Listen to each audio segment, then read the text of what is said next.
I've been trying to warm it up, but it hasn't gone very well.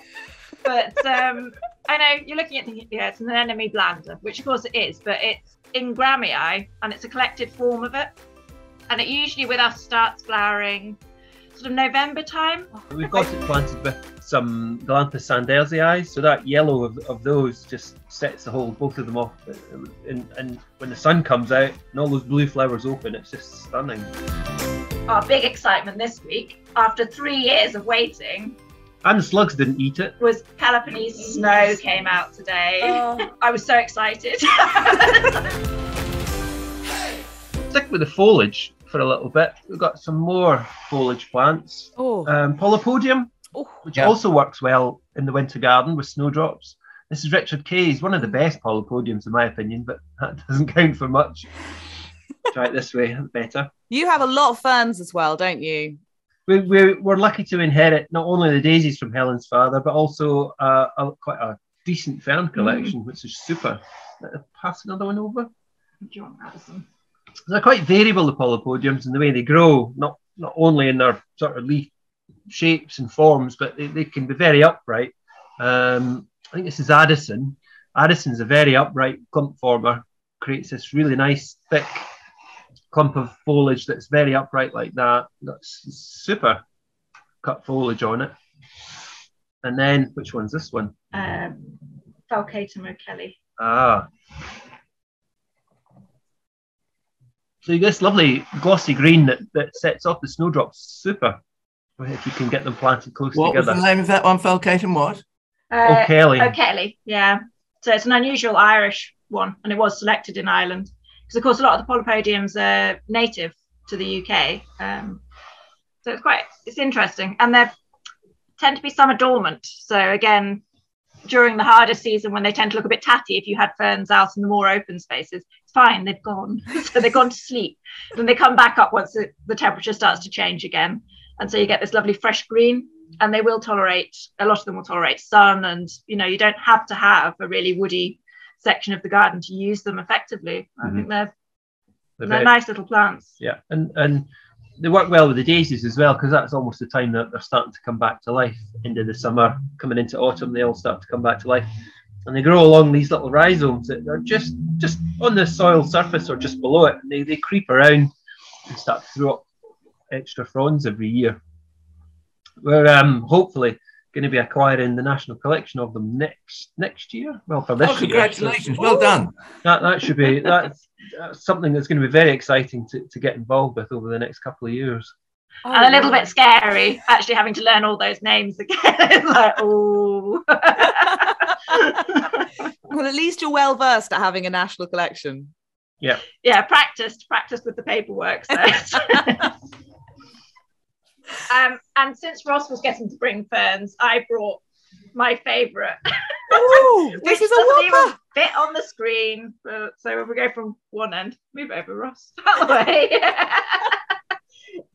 all the way. So he is looking slightly worse for wear at the moment, although it is an evergreen fern. It's Woodwardia unigemmata, but produces these huge, great big fronds, and it's called the chain fern.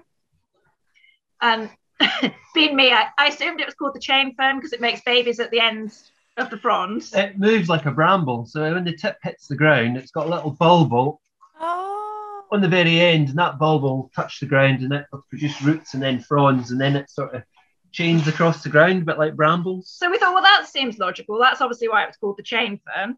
But it turns out that's not why it's called the chain fern. Well, I thought it was. No, I know, me too. I read a fern book actually. Don't know if that's going to show up very well. Do you see Turn it over. No, it's on this side that looks best. Oh, well, on that side then. You see the... Sorry, I always do that. Sorry. Yeah. How it looks like chain stitching. Oh. And apparently that's why it's called the chain fern. Nothing to do with how it grows at all. It's just been embroidered. Yeah. It's a dual purpose name. It is indeed. And a smashing plant. It's one of my absolute favourite top ferns. Yeah. Top ferns. Oh, I'm not surprised. Do you have that one, Alan? Yes. Wow. I've got two plants of it, in actual fact, and the two plants are planted 2 meters apart, and the fronds overlap. Yeah, it's huge. I think it's nice to sometimes have something that's so big and just, oh. Yeah. And again, it's looking great right through the winter time. You know, once the new fronds start to pop up, we'll clean off all the older ones and it'll start again. Do you grow Blechnum chilense? Yes. That to me is a great winter fern. I mean, it's very hard fronds, but I mean, it stands very well in the winter, especially if it's a little bit sheltered. It's a fabulous thing, I think.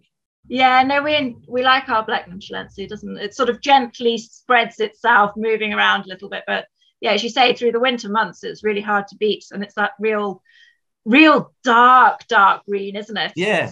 But I mean, I'll tell you what I do. I put a whopping great lump of compost over the rhizomes of mine, and so it creeps in and mulch around it, so it creeps into the compost. It's a great way to propagate it, especially if you're a nurseryman. Oh, there we go. Yes. Add that to the list. We've got the Anglicularis growing around it as well, so that sets those off quite nicely. That sounds wonderful. Have we exhausted your show and tell yet? We haven't started on the daft state yet. Yes, marvellous. There's more. Start with the gaudiest. I'm not quite sure if the name's correct on it. How about that? Oh, Not everybody's cup of tea. Frilly sunshine. It's Beauté de Gravesend. So these are all miniatures that we've brought in today. Miniatures always start first. They're a wee bit like the irises. All the small ones start first. So proper double. I don't know anything about it. I'm not even sure I've got the name right, but I've got it as Beauté de Gravesend. Possibly a pseudonarcissus. I don't even know where I got it from. It just looks so fun and happy. It's like it's having a little party. Yeah, it looks like it's got a little bit of isotensis in it. If you see the way that's sort of very well sort of proportioned and equal all the way around, so there might be some isotensis in it. I don't know. Well, you say it might not be everyone's cup of tea, but I feel like it's a bit more refined than some crazy doubles. Like, it's definitely tasteful. The test of a true good double is if it stands up in the rain. If it ends up face first in the dirt after a shower of rain, then it's a waste of time. Yeah. I've got life's too short to be staking daffodils. Couldn't agree more. Could always grow moss around them. Yes, that's true. Again, ground cover. What's that tiny little fern? Is it called Selaginella? It actually looks like a giant form of moss. I mean, it's a great thing for the winter garden and for softening bulbs when they fall over. Stopping them from getting muddy faces, yes. Yeah. Now, Helen, are you brandishing something off screen? Well, it's another of the little Narcissus. Sort of. So around here we get a lot of Narcissus pseudonarcissus, which is lovely in the wild form. And this is a form of it called porrigens. But I rather like it with the twisty perianth to it, and then that really whopping trumpet. But of course, again, it's only a big trumpet. Yeah, it's so sweet, and it's only little. Yeah. So it's and always very early to flower as well. So it's one of the sort of leaders, isn't it? Yeah, really nice, really distinctive. Well, while we're on early ones, so again, another short grower, a bit. It's obviously got a fair dose of cyclamineus in it, so that lovely reflex on it. This is winter Waltz, but again, it's looking lovely in the garden at the moment, isn't it? It's quite subtle colours. They're very creamy colours rather than sort of the brightness. Yeah, so a lovely yellow trumpet, but then it skirts. It doesn't look like it's waltzing. It's almost like it's not yellow, it's not orange, it's sort of in between, but it's not. It's very I don't know how to describe it. It's kind of matte, and it bleeds up into the perianth as well. It does. That's beautiful. It's very nice. Yeah. It looks like the colour of good butter. Yeah, absolutely. It's you're having a good conversation about plants, and when you leave the conversation absolutely starving, you start describing food amongst it. Next one. Which one do you want? That one? Yeah, let's do all those sort of medium-sized ones. Which one's this one? February gold. There you go. We've got quite a lot of that through the garden. So there is something about all those narcissus, isn't it, that they have the cyclamineus blood in them. The flowers, they are all smartly presented and rather graceful, I think. Mm. Yeah. I like that swept back like they've been at the hairdressers recently. Got out bouffant. Good hairdo. Stick with this cyclamineus background. This is an Australian tiny little one. It's fairly tall. It's about 12 inches tall. It's a miniature. This is Snook. So it's an Australian breeding, which is quite nice. Snook. Great. It's a good name as well. I like, Snook. What's the other Australian one? Here. I think this is the other Australian one. Okay. It's definitely Australian. Papa Snoz. Oh, look at that. What is it? Papa Snoz. I love the way the whole thing is just so streamlined, but the trumpet is almost reflecting the perianth and the way it. Yeah, it's like a proper back. flared end to the trumpet. It's I can see why it's got its name. It's hilarious. It's a good one. It is hilarious, isn't it? So that's our two Australian ones. And people get very sort of fussy about this one, a bit snooty. This is just Tête-à-tête, which is a great wee thing. And it's so old as well. 1949, I think. Possibly this was bred by Alec Gray. And it's done so well. You can get it for 10 a penny in the garden centres, pots and pots of it. And I think it's a great thing for the garden. It doesn't need to be too near the front. You can really cover a bit of ground with it. No bother at all. The great thing about it is, to quote so many gardeners, it's such a good doer. Exactly. Yeah. We planted that on the outside our verge on the main road, and our main road's quite a busy road. This is this second year now. And it's brilliant. I mean, absolutely brilliant. Already they're increasing. And we have had areas in the garden where somebody's tipped pots out and they haven't realised there's Tête-à-tête in the pots, and the bulbs just get left as a mulch. And they make carpets. I mean, it's brilliant. Yeah, no, it's a super wee thing. But then we do have this one, which is called Alec Gray. The name for him. And this is quite interesting because it starts off with a yellow trumpet, a yellow corolla, and then fades to a nice pale as it ages. There's one called Candlepower that's similar, isn't there? Yeah. So that's Tête-à-tête and Alec Gray. So Alec Gray is slightly bigger than Tête-à-tête, but you can see the difference in the colours. Yeah. And then you just mentioned Candlepower. Yes. Which, of course, is a delight. Yeah. Same sort of colouring as Alec Gray, isn't it? But comparatively tiny. It is tiny. Yeah, it is tiny. It's lovely. Yeah. There we go. So that's try and hold them together. Alec Gray and Candlepower. Very similar. Yeah. But Candlepower definitely wins out on the dainty. But does well in the garden. We find it's a good, good garden worthy little bulb, isn't it? Yeah, yeah. And another good garden miniature, which is tiny, is Medway Gold. Hey! Medway Gold's I think it's the smallest trumpet I've ever seen in my life. It is gorgeous. I remember Adrian Scamp bringing that along last year when we did a Narcissus special, and I mean it steals your heart, doesn't it? It's just gorgeous. So that's it in proportion to Tête-à-tête. Yeah. So Tête-à-tête is small, and it's a floriferous wee beastie. It really does well.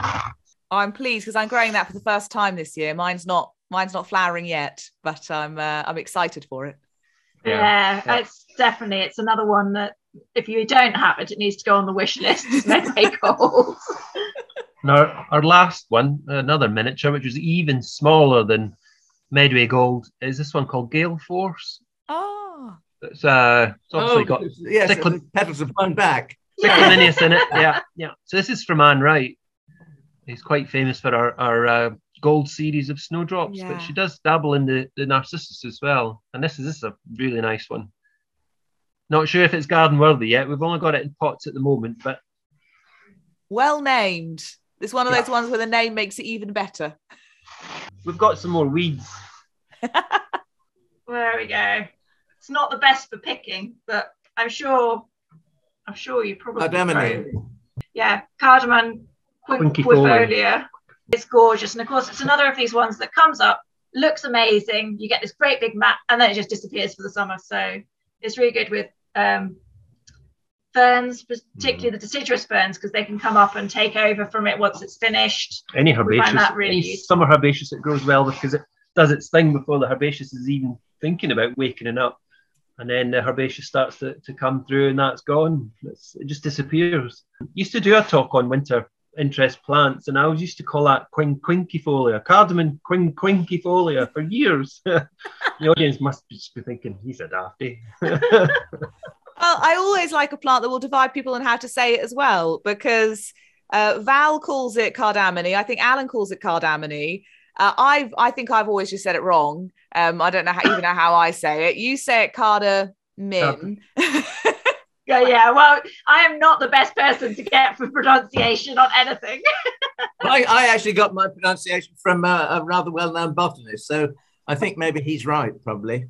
Well, I used to have debates with my botany lecturers about this, because I was always pronouncing things differently from how they said it. And in the end, they were just like, well, as long as people understand. Well, I think, no, Helen, seriously, I think you're probably right that a lot of people get put off using the correct names because they don't know how to say them and they don't want to look silly. Yeah. But I think as long as we can understand each other, that's the main purpose. And so forget the pronunciation, but I do think it's cardamony. Well, Alan and I used to do the radio together, and my family like plants, but they were never sort of massively into the Latin names. And my nanny always called one of these a calancho.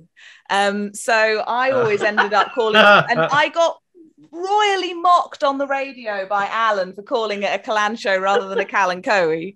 Though then I think we spoke to somebody who said that people who bred them called them calanchoes. So who knows? I kind of sometimes just call it a calancho because it's now my affectionate way of naming it. Yeah. Well, I think I think a lot of the time you pick up your pronunciation and whatever, don't you, from your family. So it might not be right, but it's how you call it. So And people know what you mean, and that is the most important thing about language, communication. But yeah, I'm a big fan of weedy things and things that will spread enthusiastically. So however we pronounce it, bring it on. Yeah, go for it. Yeah, cardamony or whatever. As long as it's not cardamom, because we don't want that in the curry. Spice up the garden. And it's a little too early for most of them, really. But I'm afraid I'm a bit of an Epimedium nuts. And so there was one that was out and looking good. Yeah, but it's the leaf as well, isn't Yeah. it? Yeah. For winter. So this is Epimedium Black Sea. Ordinary green leaf during the summer. Oh. But if you get a cold patch in the winter, which we've had just about enough cold, it goes this beautiful sort of purpley over the top of the Bronze green. almost, isn't it? And then you get the flowers coming through, and it makes such a nice combination. Wonderful combination. I think it's a really cracking plant. It's one to go on the wish list, and it seems to be fairly tough as well. Tough as old boots. It seems to be very early too. Yeah, it's What's always his name again? Black Sea. Thank you. And it's always been early with us, hasn't it, for flowering, which can be a bit risky. Obviously, if it decides to snow or something on it, it's not so happy. But Beast from the East took out all the first flowers on it completely, and I thought, oh well, that's it. I'm not going to see anything this year. But lo and behold, a few weeks later, more came up, and we did get them in the end. And it was like, oh, that's all right then. So I stopped panicking so much about Epimediums and the frost. Now I'm like, well, it'll be fine. I mean, Epimediums are just to die for, and I only got a couple. So seeing as you're a big fan, even the ones that aren't out yet, what would be your top recommendations? Yeah, okay. That's you can say rhubarb and custard. I was going to say rhubarb and custard, which... Food. Yeah, food again. But also it's a short growing Epimedium, one of the evergreen ones, but the flowers are huge and with those real distinct sort of almost how do you call them, spikes, maybe spines in the flowers that come back, pink on the top, yellow underneath. Fabulous, lives up to its name, but only maybe about that sort of tall, 10 centimeters. Yeah, 10 centimeters tall. But the flowers come above the foliage as well, so you don't need to worry too much about having to cut it back. But that would be top of my list, I think. Spine tingler is good though. Yeah. Exact opposite. Big monstrous thing with big spiny leaves. Yeah. But that's good. That's got your foliage for the winter as well. Yeah, that's true with spine tingler. It's an impressive looking plant all through the year. So it's a bit of tidying up about this time of year. And otherwise, yeah. But it's one of those questions you think, oh, hold on a minute, what about Amber Queen? Yeah. Yeah. And then there's buckling spider. And then pink champagne. See? It's like, oh, yeah, no, maybe. It's another talk for another time. Yeah. Well, we've already worked out you're coming back, so plenty to talk about in the future. Oh, well, I think we're always going to be having epimedium flomo. I think that's just the way of life. Yeah, that was actually, had this been done, 3 weeks ago, it would have definitely been an epimedium that was top of my list. But I actually got it. So I'm like, oh, well, that's it now. So, gone, ticked off. It's always a nice moment when you find your flomo, though. Yeah. A moment to celebrate. Oh, I don't know. Sometimes it's the hunt is the most exciting. The anticipation. Chase, yeah. It's the Once chase. you Can't say get that, it, you're it's like, married. oh, what can I find next? I hope it's not like being married. Yeah, getting the thing is supposed to also be a great moment. And you plant it, then it dies. Hopefully we've moved away from any kind of metaphors for marriage now. I hope so, yes. Moving swiftly on now. Do the last couple of bits of herbaceous stuff and bulbs, and then we can finish on a couple of shrubs. Yeah, we've not got much left, but this is do we know this one? I'm sure you maybe grow it out. Quick quiz. Fothergilla? No. So it's I'll give you It's a woodlander. I do know it. Is it? Yeah. Gypsalandra. Gypsalandra, there we go. Teamwork. Slightly scented in this freezing cold pot and shed. Yeah, so it's Gypsalandra tibetica. It's again underrated, I think, but a smashing plant. And it's a carpeting plant, isn't it? Yeah, so it's green, almost slightly lily of the valley type foliage-ish, and then Ish. Ish, a bit smaller than that, but along those lines, which is evergreen, so you get a nice sort of carpet of that, and then these lovely white flowers that appear from late February. Mm. They're like a really fat, upright, fuzzy caterpillar in white. They're just, they're wonderful. They are a creature, I think. Yeah. Definitely. It's like I always think veronicastrum need little eyes put on them. Googly eyes. Just little fuzzy creatures. I'm feeling tempted now to go out this summer and start putting eyes on my veronicastrum. I've got a bag of googly eyes. And then the last, we'll just do the little Bulb. It's one bulb. One bulb. One bulb. One bulb. Oh. Leucojum. I think Leucojum vernum. The one that's normally called Carpaticum because it's got the yellow tips on it, but there's some debate as to whether that's really right. Beautiful snowflake. That is lovely. If you can find the right place for those, they bulk up enormously. I mean, I planted some about 3 years ago, and they've made really, really fat clumps. Yeah, it's quite. I'd never really realised that, unlike things like our snowdrops, they don't go completely dormant, so they always need a little bit more moisture, I think. Yeah, exactly. Because we've tried them several places, haven't we? And they do better where they don't get completely bone dry in the summer. No, that's right. The nice sort of follow on from the snowdrops. The main season of the snowdrops, and these take over and sort of carry us on into Narcissus season, which is quite nice. Yeah, nature does a real favour with that. You know, have a nice succession. Yeah. Planned it out for us. Yeah. And unfortunately, it's an Amaryllidaceae as well, so it's susceptible to Narcissus fly as well as Narcissus and our snowdrops, unfortunately. Well, that was a downhill note. Well, how to kill the plant. Glass half full or half empty? they don't kill it though. if you're lucky, they don't kill it, and you do get some remnants left by the fly, and it does come back and eventually slowly reappears. There you go, hopeful note.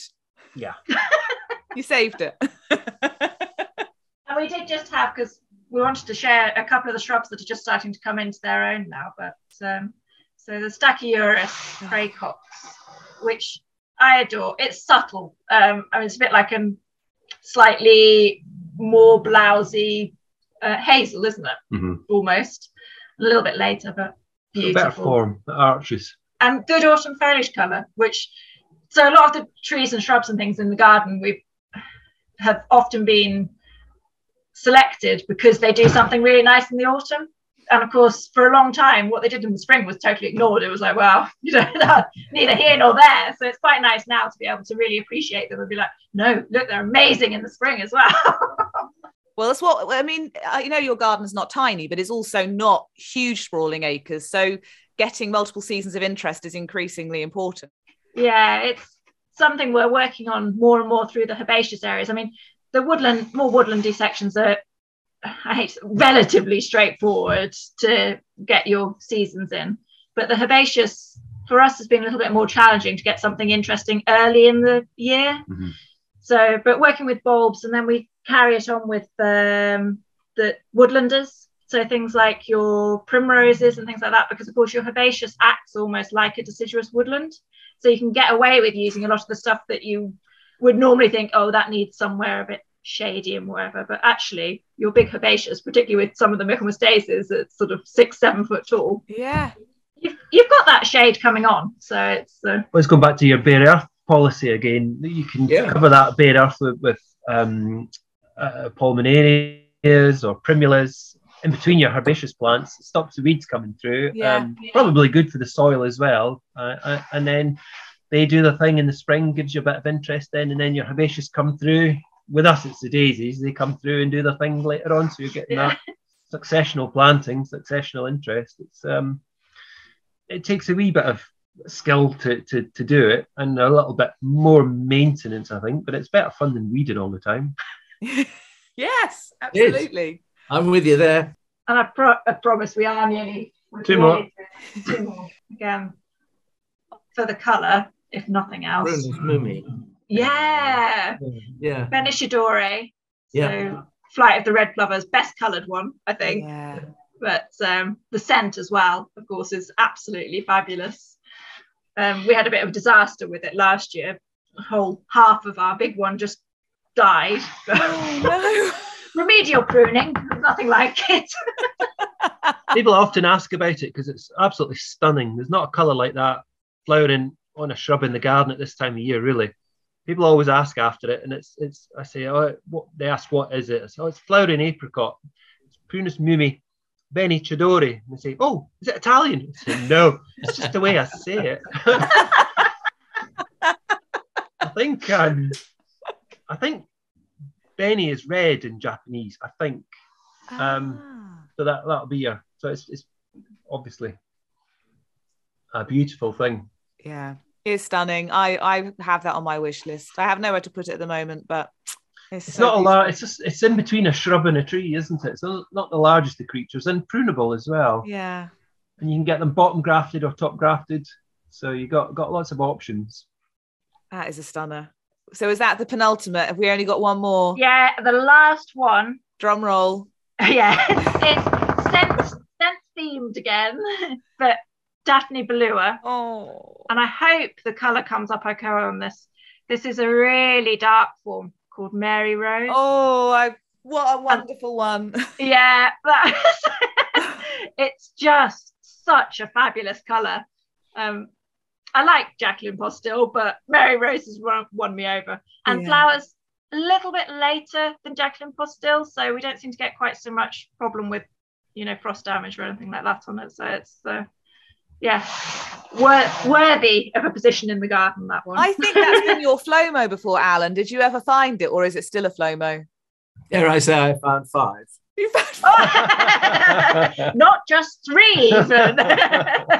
Yeah, I did. I found 3 in one nursery and 2 in another. And I mean, when I saw it growing in somebody's garden, I just thought, well, we've just got to have it. Yeah. And it's one of those shrubs that I like to put in various places of the garden where people hover, so they get the scent, and by seats and things like that. So that's why I've got 5. Honest. Yes, honest. If in doubt, buy 5. That might be Alan Gray's motto for life. Well, I could have bought 6 if there were 6, but that's all I could find. Well, that's the thing. It's not always the easiest thing to find, Mary Rose. So people might have to kind of go on a waiting list or something, or come to you. Maybe you have lots of it. No, sadly not. I wish. We can all just FLOMO about it, and hopefully one day buy 1 or 2, probably not 5. That actually does bring us rather neatly round to the FLOMO section of the podcast. So thank you. The last one was definitely worth a drum roll. And it is actually on my FLOMO list. I'm on a waiting list to see when. I've no idea where I'm putting it, but I've been coveting it for a while. And if anyone isn't following your Instagram and then goes and follows you or gets to go to your garden, I mean, they're just going to be inundated with wonderful things that they want to grow. I have seen lots of things. Narcissus Mitzi was looking beautiful the other day when you shared a picture of that lovely little thing. And Hepatica nobilis crema or cremar? Another, Alan would probably say it differently. Cremar. I don't know that one, so it's over to you, Ross. It's about leaves, really. It's a bit like stained glass. It's got really quite distinct marked marble leaves, which is rather nice. It's crenulated, so all around the edge, it's all like frilly, like somebody's frilly skirts, and then with this lovely marking through it. It's really pretty, but obviously at the moment it's just flowers without any leaves. But the flowers are rather nice, and then the leaves are coming, so winning. They're a wee bit like the cyclamineus as well. You can get some. I mean, the flowers on the cums are wonderful at the moment, but you take an extra moment and just look at some of the leaf forms on them. They're absolutely stunning, and it's the same with the hepaticas. So you're getting the hepatica leaves through autumn and into winter before you need to chop them off, all looking lovely. Yeah. And I went and looked it up, and actually, because we were talking last week with Val Bourne about how some hepaticas you cover and then realise they're £100 or something, that one was actually attainable. It wasn't going to break the bank. Yeah, no, it's a reasonable price. So you guys, I think when we were in pre-podcast chat, you were sort of trying to whittle down your FLOMO list. So where are you at? What would you like? I think my list has been quite long, but I think the one that's currently at the top of it, and I actually think it might be an achievable one as well. I've just got to get the name right now, but it's Acer Phoenix. I think it's just Phoenix. Oh. I hope that's right. Otherwise, I'm never going to get it, am I? But it's either Phoenix or Red Phoenix, but it's the most fabulous stem colour. Oh. So it's one of the snake bark maples, but with a really lovely red bark, and then with those pale lines through it. And I do really love the barks. Obviously, we couldn't bring in like Acer Gricium or some silver birch because that was a bit too big. But that again is something that works really well for this time of year. All through the winter, you get the beauty of it, and then of course you get your foliage and foliage colour in the autumn. So I think that's going on the list. I may possibly need the odd tree to die first, so I've got some space, but I'm not ill wishing any of them, honest. What about you, Ross? I'm slightly obsessed by aspidistra at the moment, and we've got a reasonable collection, but they're all houseplants as of at the moment. I brought some down today to put in the garden, so we're going to try some in the garden. So I'd like to track down some more variegated ones for the garden and see how they go. Oh, wonderful. Oh, Philip Ostenbrink. Yeah, we have him to thank for some of our collection of aspidistras. It's the beauty of our what we do and who we know. You know, you meet Phil, and Phil's like, oh, I like snowdrops. Oh, I like a collection of snowdrops. Oh, I'd like a collection of aspidistras. Fancy a swap. Yeah, it works really well. If people want, there was a few episodes back we spoke to Philip Ostenbrink. So if people do like the idea of variegated aspidistras, they definitely need to go and watch or listen to that episode, and the video we'll link so you can go and have a look at it.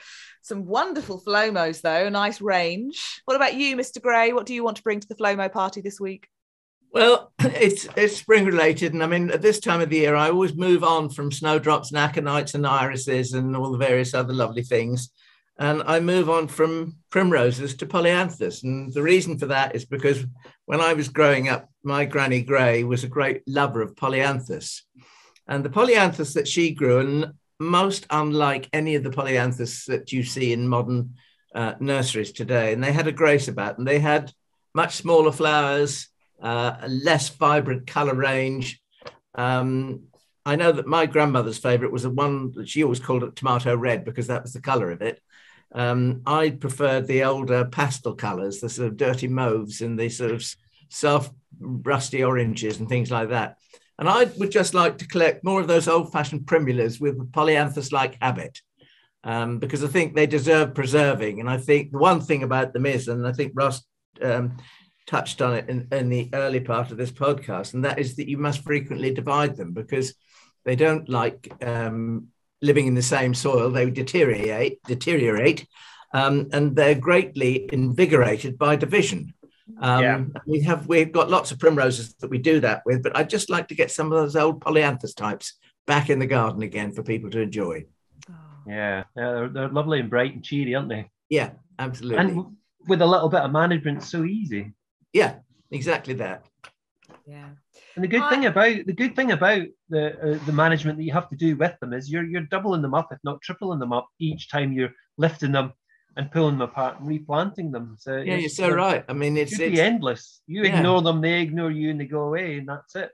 Yeah, and I think it might be nice to sort of spread them around with other gardeners as well, because the greatest way to keep a plant is to give it away. Yeah, very true.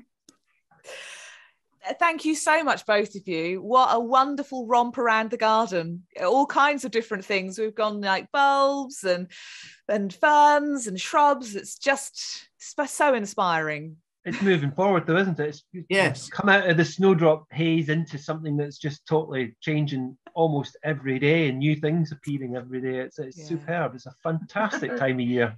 It's very exciting. Yeah, it is very exciting indeed. Thank you for coming along.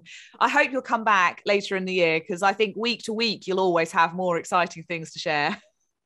Oh, we'd love to. We've really enjoyed it. Thank you very much. Wonderful. Thank you. Until next time, everybody. Happy gardening. Thank you. Bye. Bye. Now they're not coming back. I said, come back. Come back. Oh, no. Oh, they're coming back. Oh. Say something for me. Yep. There we go. Back. Marvellous. You're back. I've got them all muddled up now. Good hairdo. It's been boofed.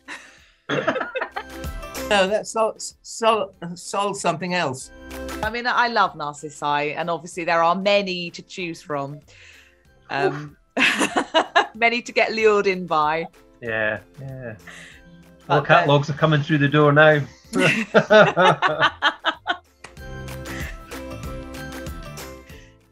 How's your show and tell doing? You're looking around. Have you exhausted? Oh, there's more if you want. Oh, bring it on. I don't want to bore everyone.